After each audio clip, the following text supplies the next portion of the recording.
Testing, testing, testing. Audio working? All right, as you can see, I have a much better production this time.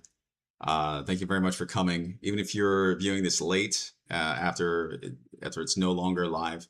But as you can see, I have like this really beautiful countdown video that I made, and I have a promotional background for yield, fundraising for Woven Industries, that sort of thing. And I also have a PowerPoint presentation. So I came much more prepared this time, pertaining to what we'd like to talk about today. So with that said, I sent out an email to the overall Norton's Mind list. If you have not received it, or if you're not a part of the list, let me know. I'll get you on there. Just leave a comment or send a direct message to the page. I need to look into this camera because I have multiple cameras. That said, all right. So the previous live streams I spent talking about, or should I say, rebutting the counterpoints, or at least the arguments against the premise of the week's topic video. And while that may be affected to a certain extent, I think what's more poignant is addressing the current events.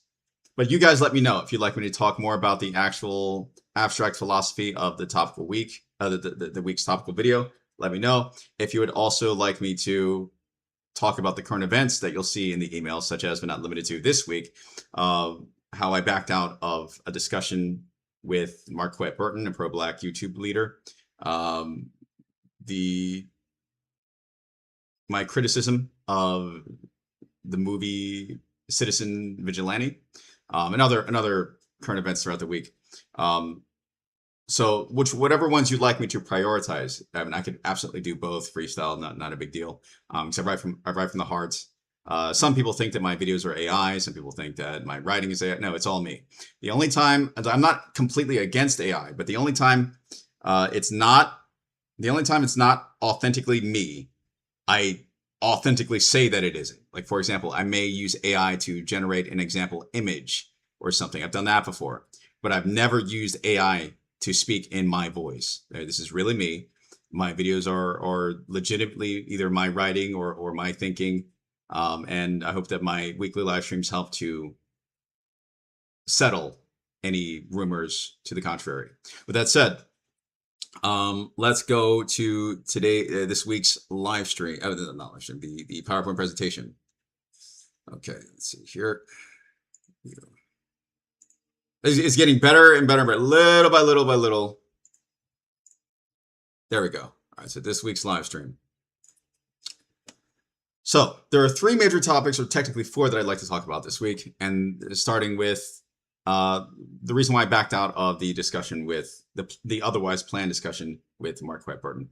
Mark Burton doesn't seem like a bad dude. Let's see, he was not bad to me at all. I don't have anything negative to say about him. I've seen some things online about him, some negative detractor videos, but that's par for the course.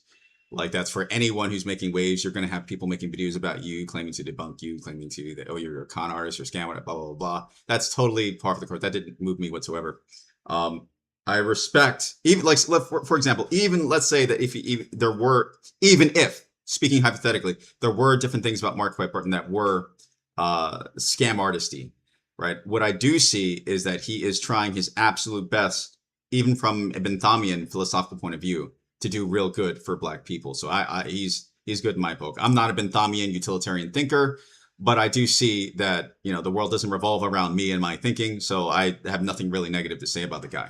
With that said, I saw a lot of parallels that led me to believe that maybe there's something very productive that we could discuss pertaining to what we agree on, not debate, just simply a genuine, warm discussion about what we agree on pertaining to masculinity, raising children, building a legacy, bequeathing a powerful, moving legacy to posterity, future generations of our bloodlines, doing what we can to build our respective takes, not just our takes on civilization, but our respective civilizations itself.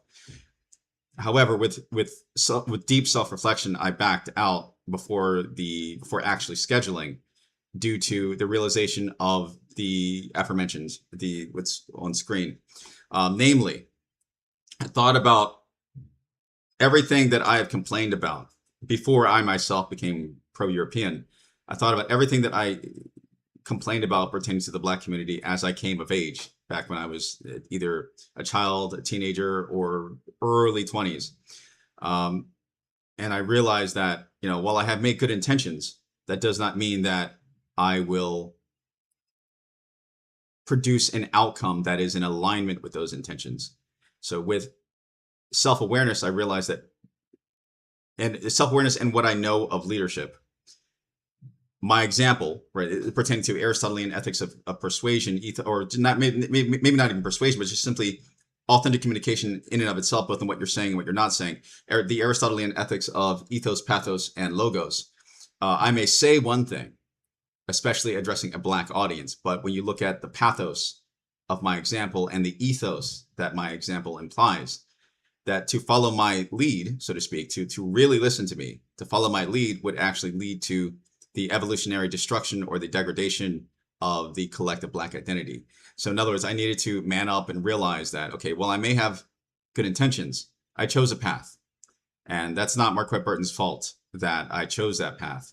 He was very warm. He offered me a discounted price than what he had listed on his website for having that discussion, because that's part of his business. He charges people. Right? And I'm not saying there's any sort of haterism or anything. No, it's just what it is. So he offered me a pretty decent discount without me having to ask. He offered that at what I assumed to be the kindness of his heart.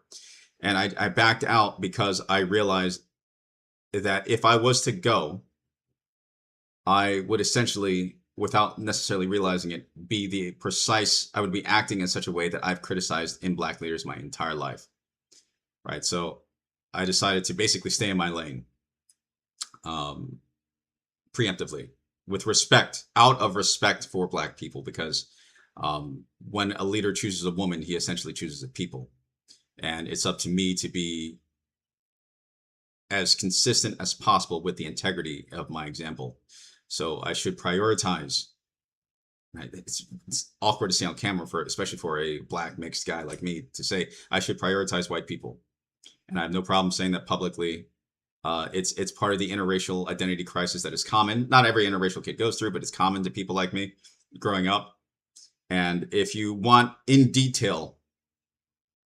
in detail breakdown of how my thought process pertaining to that and why and how I actualized in this way, I humbly recommend that you view my other live stream in which I get drunk on Memorial Day. Respectfully so, in a very disciplined, controlled way. I planned the whole thing, made sure that my kids were taken care of. I premeditated every element of that so that I could, just talk to somebody that could potentially connect with me, ideally other veterans that I do not have around me within my physical locale in Europe, American veterans. So in that, toward the end of the video, somebody asks me about why do you prioritize, culturally speaking, your European heritage over the African? And I go in way deep into detail. And you can trust that it's the truth because I was essentially drunk. I drank 2 whole bottles of wine, a bottle and a half on that live stream. So you can trust that answer. With that said, I want to lead. I have genuinely good intentions. However, I may be misunderstood at times. And I try my absolute humanly best to have as consistent an example to lead, not just simply by word, but also by deed and action, by not just simply what I'm saying, but everything that I'm not saying. As there is an adage that goes, 80% of what you're saying isn't actually coming out of your mouth. So with what I've autodidactically taught myself about Aristotelian ethics of communication, as well as everything that I've experienced and learned throughout life, not just simply the military about leadership, but also leading my home without the necessity of violence or to get loud all the time, the typical stereotypes. what it means to control oneself before you try to control other people. I learned that the integrity with which you conduct yourself throughout the process of navigating life is key to that. It's foundational to that. So, out of respect for Black people, I backed out of the planned discussion. And I'm saying that there's no fault at all on Marquette Burton. He was good. He was good to me. However brief our email conversation was. Of that said, it reminds me of what my example would actually lead Black people to do, and that begs the question of the second bullet there, the second sub bullet. Where does true integration evolutionarily lead? True integration, if you look up the actual definition of integration, the word integration, it means to meld with the whole. And there are like 6 or 7. If you go to dictionary.com, there's like 6 or 7 or 8 different definitions that basically describe the same thing, either at a scientific level, a sociocultural level, political level. Like, it's to integrate, to truly integrate means to blend into the majority. And in this case, in my case, the majority would be the Europeans. Therefore, it is merely consistent that if I was to claim to be pro-integration, that evolutionarily, it makes perfect sense why I would marry a white woman and have white children. Like, that's part of the evolutionary development of true integration. It is to prioritize the majority culture over the previous. As controversial as that may seem, it is perfectly in alignment with the actual definition of integration. With that said, what is the systemic problem with integration for Black people who want to keep a Black identity? Well, the problem is a lot of African Americans don't even realize how white they actually are, either genetically or culturally. The fact that they're speaking English, how they became Christians, how they, I mean, there's a whole lot that we could talk about for hours pertaining to the lack of self-awareness in the overall Black collective, that they're more European than they actually are African more times than not. And that identity crisis, that sociocultural identity crisis, often leads to them lashing out and, dyeing their hair blonde when that's not their natural hair color, mimicking or replicating everything that they can about everything that they can afford to pertaining to Europeans in general. So they take great offense to that because of the built-in insecurities pertaining to what was ingrained in them at a young age. Right, and that said, there's a Substack article that I wrote that goes way deep into analytical detail pertaining to how that affects how integration in America or Europe in general affects the dissolution of the original Black identity. And that's not oppression. That's supposed to happen. That is not oppression. That's supposed to happen. That is literally what an entire section, the majority of Black people marched for during the Civil Rights Movement. They wanted to march for integration. Though now looking back on it, I'm pretty sure a lot of pro-Black leaders did not truly think that through and what that means. Like, for example, the higher a Black man climbs throughout society, the more likely they are to interact with white people. It's inevitable. And the more they interact with white people, the more they meet or exceed the European general, I'm just deliberately speaking generally here, meet or exceed the cultural standard of Europeans, the more compatible they are with Europeans, leading to, if not in their generation or the next, interbreeding and just the overall dissolution of what was once Afrocentric. So with that said, even the Black people who gain a lot of money and a lot of notoriety, who claim to stick with Black people, they tend to move away from Black majority areas, even if they marry. It's just in one way, shape, or form, they segregate themselves from the majority of other Black people, which leads to, from the bird's eye view, the dissolution of the Black identity over at least 2-3 generations. And it's bound to happen. So I didn't want to be, knowing that about my example, that I would lead with, besides merely my rhetoric, I didn't want to be just another Black leader, another hypocrite, another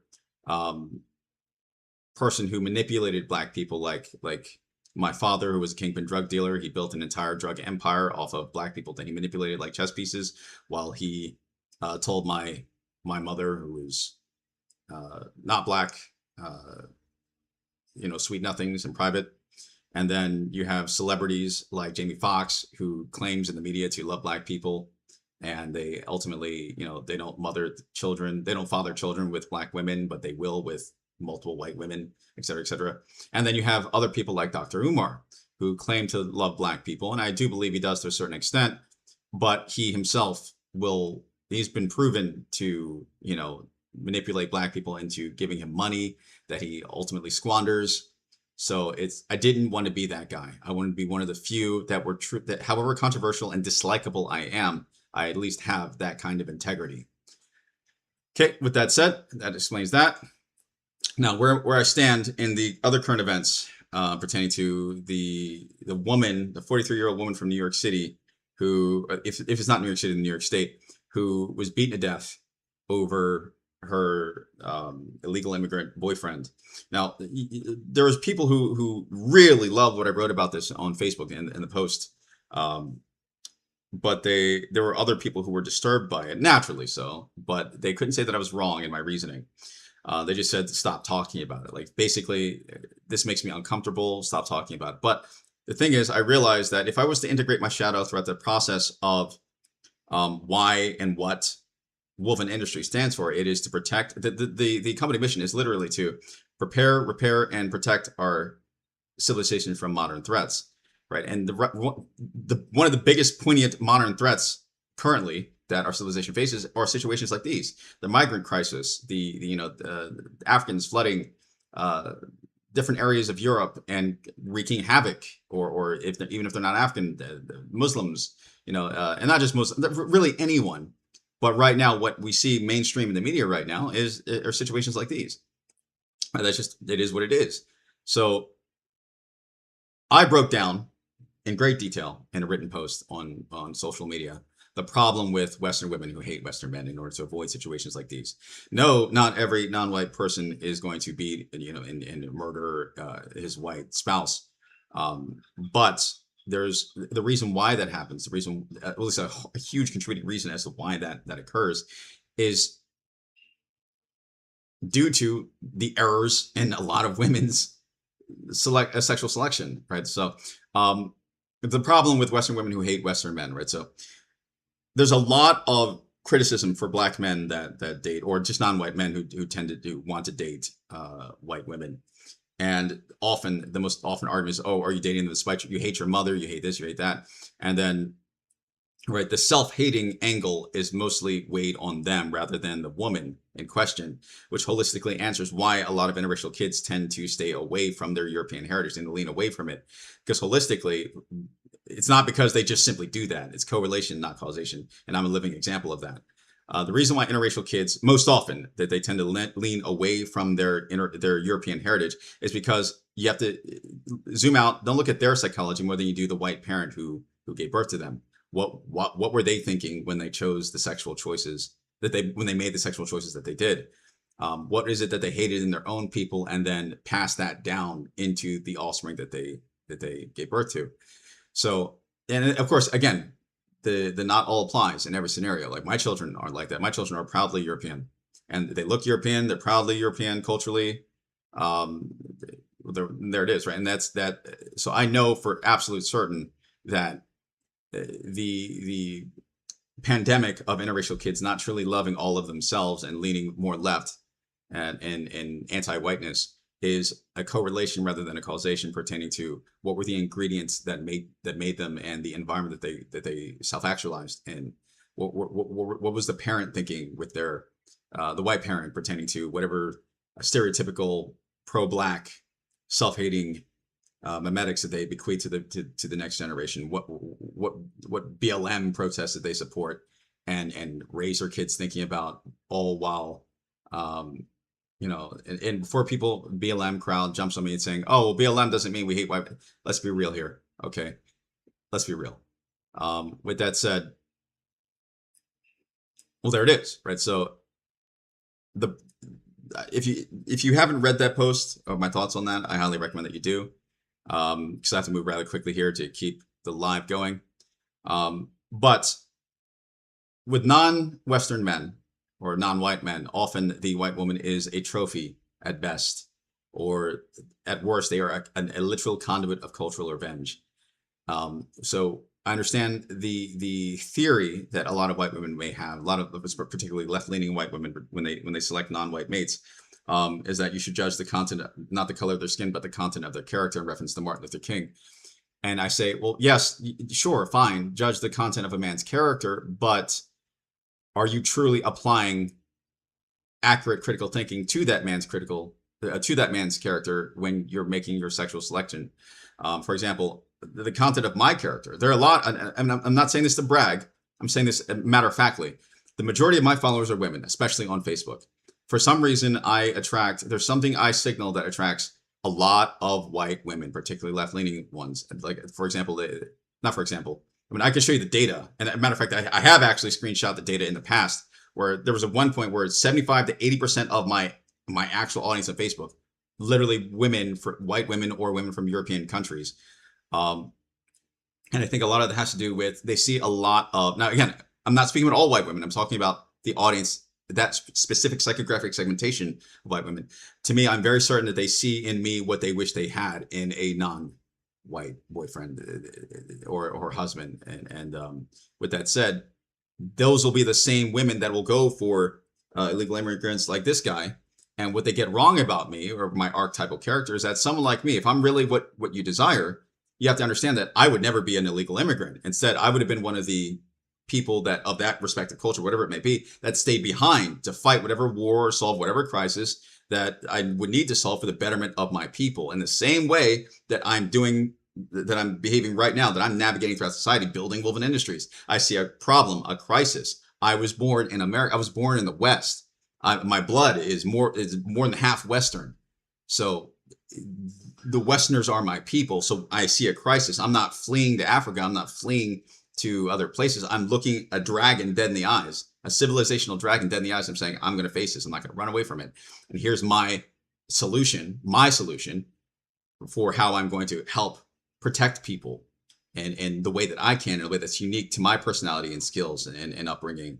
And that's what Woven Industries is literally meant to do. It's meant to prepare, protect, and repair our civilization from modern threats. That's literally our company mission. That's what that's about. That's the example that I'm leading by.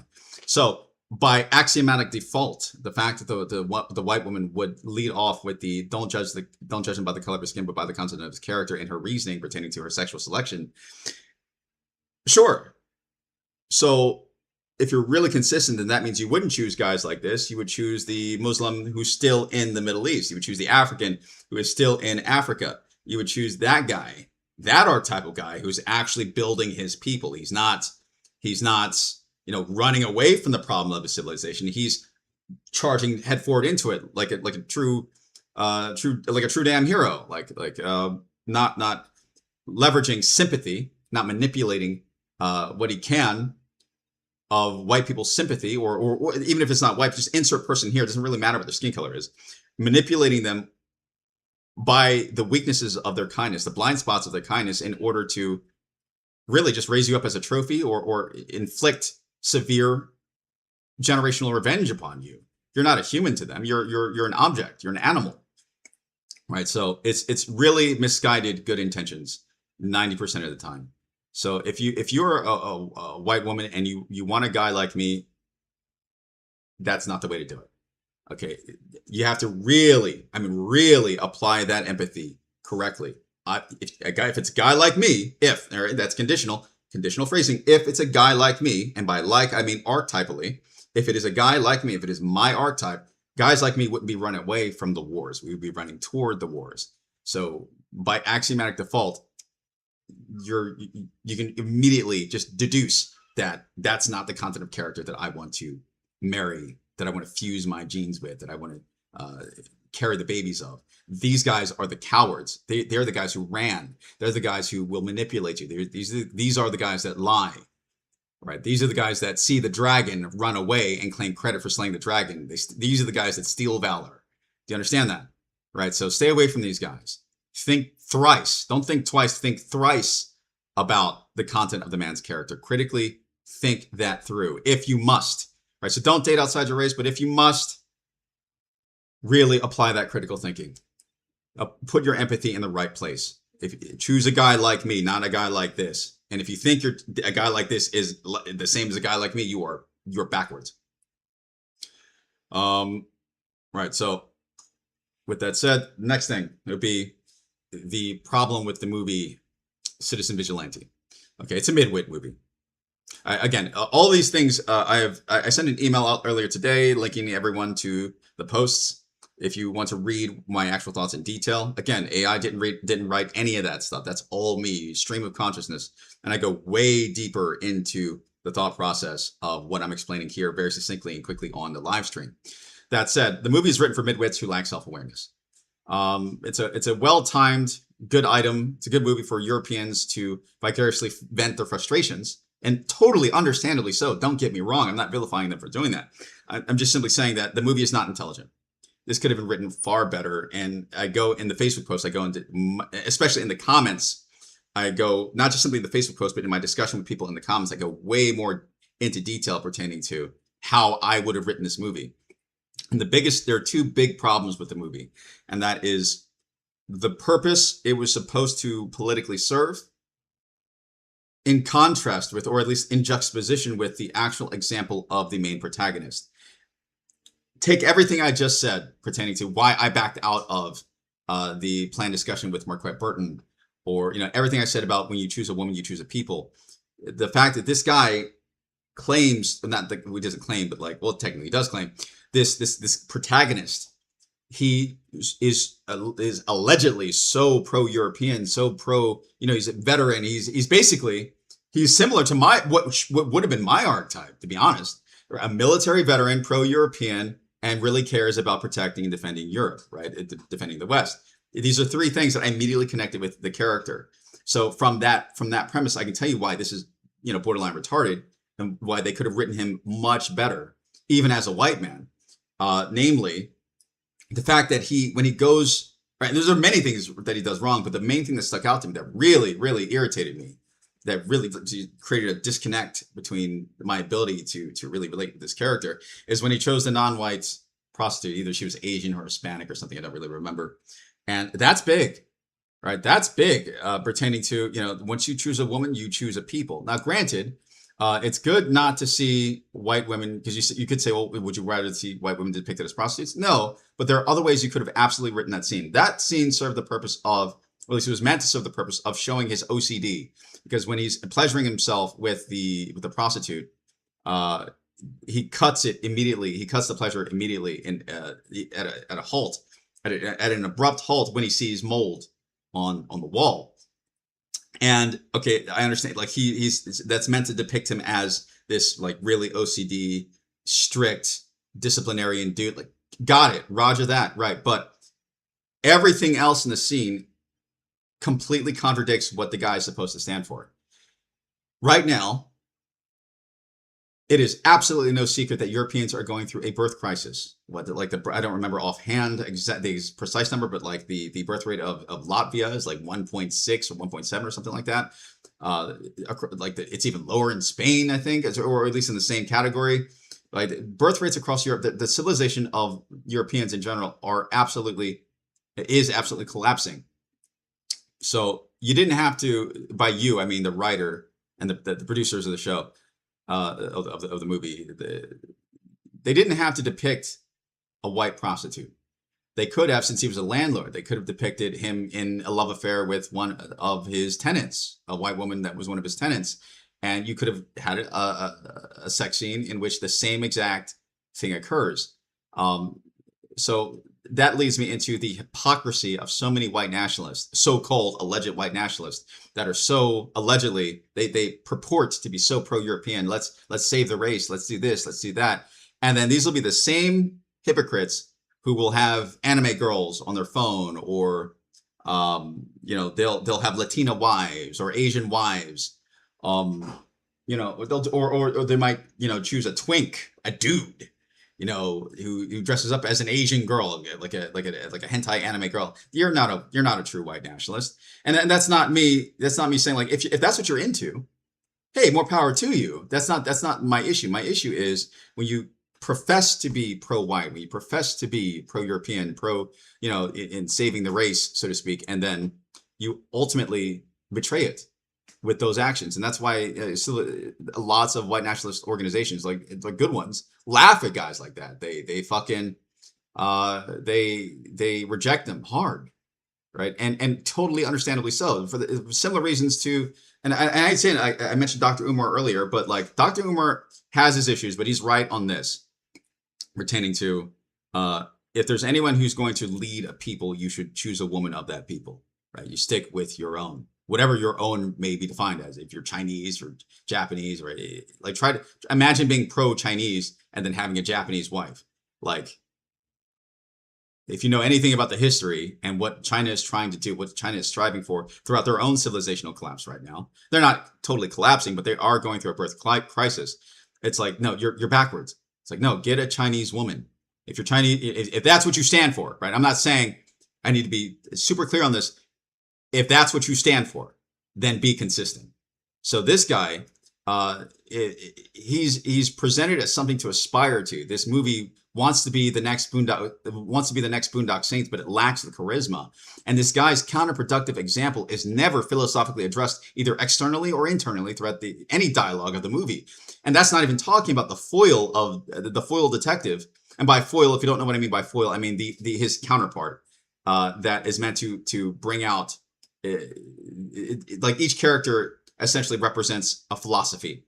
And when you have a revenge story like this, his foil, his opposite, is supposed to be the counter philosophy, and their interactions, their dueling, their bouts, their dance throughout the telling of the story is supposed to simultaneously represent philosophical archetypes and the end of outcomes. With that said, we don't see any of that in the movie. None of that. So it's ultimately a shallow movie with a shallow protagonist, or at least a really badly written protagonist, that has a counterproductive pro-European example and an unbelievable. And by unbelievable, I don't mean that as a compliment. I mean as and from a literary point of view, it's not quite clear why I should believe this man, why this man would care so much about white women if he's not even dating one. Right? If he's not even in any sort of, he's not having any sort of romantic relations with one. So it would be different if his character was written like this. It would be different if the main protagonist of Citizen Vigilante had a white wife, and she was, or maybe perhaps pregnant with child, and she was murdered or attacked by a migrant or something like that. And she lost the baby, or maybe she died with the baby as well. And then that would explain his anger and why he is now. Maybe and I heard there's a sequel coming out, so maybe they address this. But from the first impression, it's not quite clear why, it's not believable why this man cares so much about European women, right? Whereas in a very ironic way, if someone like me rants and raves about a European woman being harmed, it makes more sense for someone like me, and I'm not even white, right? At least not pragmatically. You can believe someone like me caring about the collective well-being of white women before you can really believe a character like this. And that's ironic as hell, isn't it? So with that said, white nationalists like this guy, they're actually for interracial marriage. They're for a lot of the things that actually lead to the degradation of the European genome. They're just not for interracial dating with black people. And that's fine. Right. Hey, live and let live. If those are your preferences, that's not what I'm saying. All I'm saying is you're claiming to be this, but you're really that. Stop. Right. And this character is a representation of that I was immediately able to identify. That said, okay, that's what I have to say. That's what I wanted to cover. There's also another thing pertaining to here. I said that in an earlier post, how Woven Industries, once we get launched, I fully intend. Now, it's not set in stone yet. The specifics are not set in stone, but I fully intend on utilizing some aspect of the revenue generated by Woven Industries to start a fund of some kind to alleviate the pain, whatever I can of the pain of families harmed by migrants, such as the Danish police officer, I believe it was Danish, who was trampled to death at the World Cup games, I believe, if I remember. He's either Swedish or Danish. He was Scandinavian. Um, right. So I'm not in a position to do it now, but to support families like what he left behind, tragically, is perfectly in alignment with the repair aspect of Wolfen Industries. A lot of people asked me before, a couple of years ago, actually, what do you mean by repair? How do you mean to repair the damages? Well, that's how. I can't bring the husband back, right? But what I can do is at least whatever I can, to the extent that I can control, in to alleviate whatever pain, to repair whatever I can of the pain inflicted upon outsiders of the West, or even insiders within the West that just don't respect, they don't appreciate what they have. They don't appreciate our great civilization. So that's how. With that said, I must say that that's what I have to say. Oh yeah, and that actually links to everything that I said this week pertaining to a son becomes a man when he can carry his own weight. He becomes a good man when he can carry the weight of his family, but he becomes a great man when he can carry the weight of his people.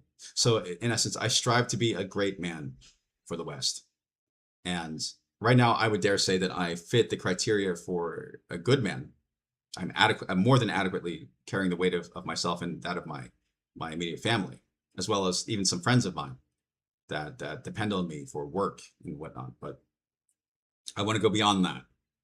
And that is the example that I would like to set. And that ties into how I said on this, I didn't actually touch upon it on this, like potentially leading boys in Europe. And this is not actually my idea. Several Latvians, 3 different Latvian people on 3 different occasions invited me. They really respected my character, and they invited me to either a summer camp to teach boys, because they saw pictures of me in the wilderness. They know about the story of me surviving in China. And they know that I have military skills, Norse skills that I was very fortunate enough to learn from some very unlikely guys.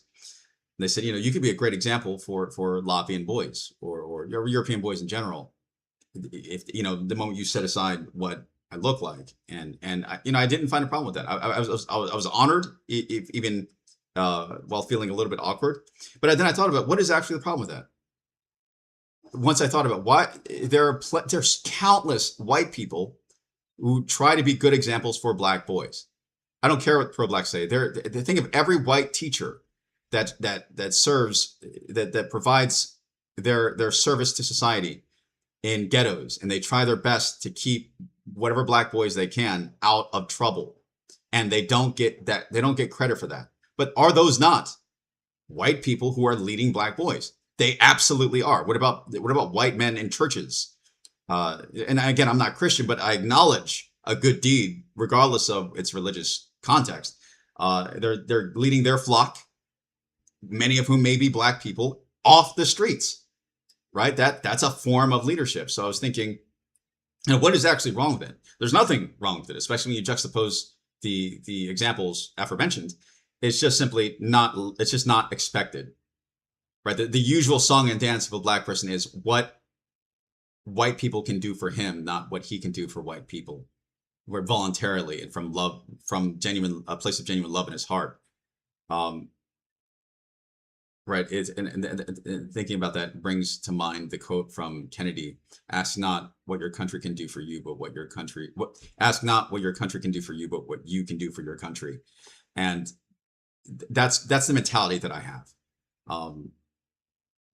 I strive to lift the weight of whatever weight I can handle off of my people's shoulders. And I absolutely include whites as my people. I chose a white wife, therefore following my own rhetoric with consistency and integrity, that would ultimately mean, to some extent or another, by both my own blood and by marriage, that Europeans, more specifically, Baltic people or Latvian, doesn't have to necessarily be Latvian. I'm not absolutely obsessed about Latvians, but Latvians, people in the Baltics, yeah, I absolutely wouldn't mind. It would be an honor. Yeah, I will teach them Norse skills. Yeah, I will teach them about manhood, masculinity, wherever appropriate. I just simply have to learn more Latvian. I have to learn more Russian, depending on the context. And I absolutely am. I'm not gonna try to speak any right now live, but I absolutely am. When I feel confident, you'll see me. So I received 3 different invites, and yeah, it would be an honor to be a leader for the boys who so happen to be white boys. Um, and when I think about my own background, yeah, there were white people who kept me off the streets, white people that I looked up to, and played a key role in me actualizing into the man that I became. And I am proud of the man that I became, while simultaneously acknowledging my flaws. So if that's a way that I can also lift weight off of my people's shoulders, then so be it. That's also perfectly in alignment with repairing damage to our civilization, because the Black people are not the only ones with orphans or fatherless homes. So there it is. So with that said, there's a fly in here. I need to get out of it. Kept the window open. Any questions? I'm going to check the comments now.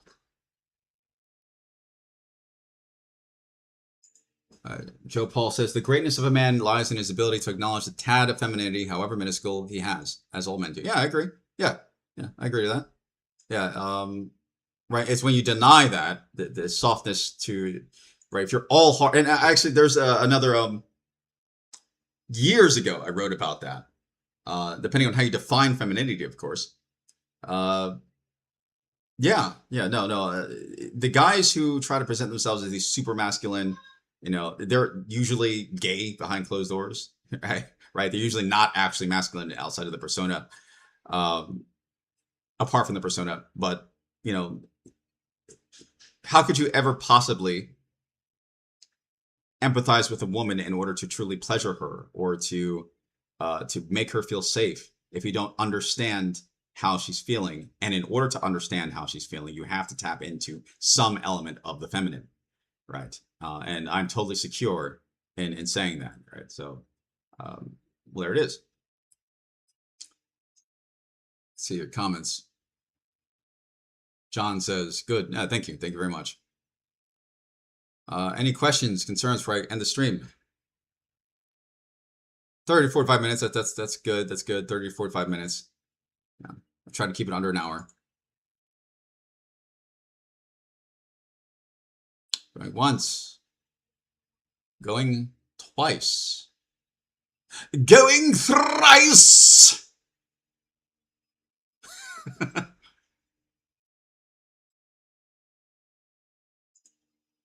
I'll wait 10 seconds because there's a 10-second delay for the countdown when I say once, twice, thrice. So if you want to say anything, if anybody's watching, you should say it now in the comments.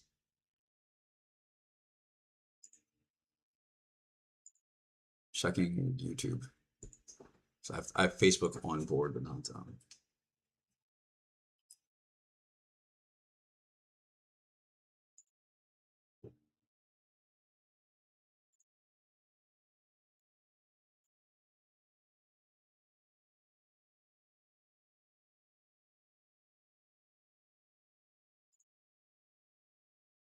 live. What's going on here? Checking these, and then I'll check X, and then if I don't see anything, that'll be it for the night, for the week. Until see you next week.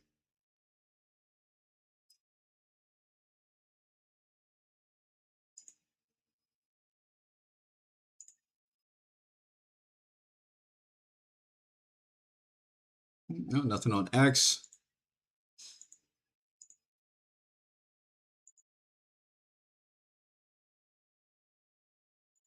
Yeah, multiple viewing too. That's really cool. Just not all in one place, because I have a top-down dashboard. Okay, so no, I don't see anything else. No further questions. No objections to this week's topic video. No. All right. Well, talk to you guys later. Thank you very much for coming, even if you aren't watching this live.